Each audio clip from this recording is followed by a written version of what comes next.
From Angus, Thongs, and Full-Frontal Snogging by Louise Rennison. I don't see why I can't have a lock on my bedroom door. I have no privacy.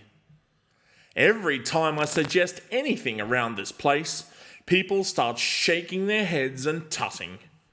It's like living in a house full of chickens dressed in frocks and trousers, or a house full of those nodding dogs. Anyway, I can't have a lock on my door is the short and short of it. Why not? I asked Mum reasonably, catching her in one of those rare minutes when she's not at Italian evening class or at another party. Because you might have an accident and we couldn't get in, she said. An accident? Like what? I persisted. Well, you might faint, she said. Then Dad joined in. You might set fire to your bed and be overcome with fumes. What is the matter with people? I know why they don't want me to have a lock on my door. It's because it would be a first sign of my path to adulthood, and they can't bear the idea of that, because it would mean they might have to get on with their own lives and leave me alone.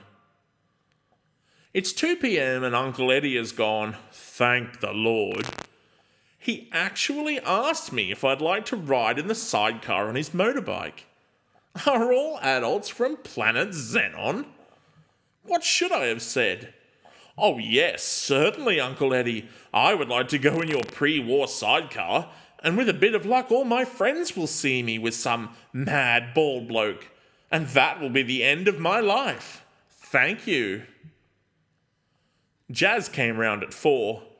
She said it took her ages to get out of her catsuit after the fancy dress party. I wasn't very interested, but I asked her why out of politeness. She said, well, the boy behind the counter in the hire shop was really good looking. Yes, so? Well, so I lied about my size. I got a size 10 catsuit instead of a 12. She showed me the marks around her neck and waist. They're quite deep.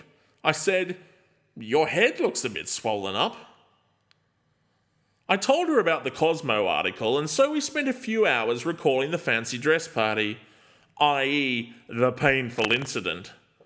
I blame Jazz entirely. It may have been my idea to go as a stuffed olive, but she didn't stop me like a pal should do. In fact, she encouraged me. We made the stuffed olive costume out of chicken wire and green crepe paper. That was for the olive bit.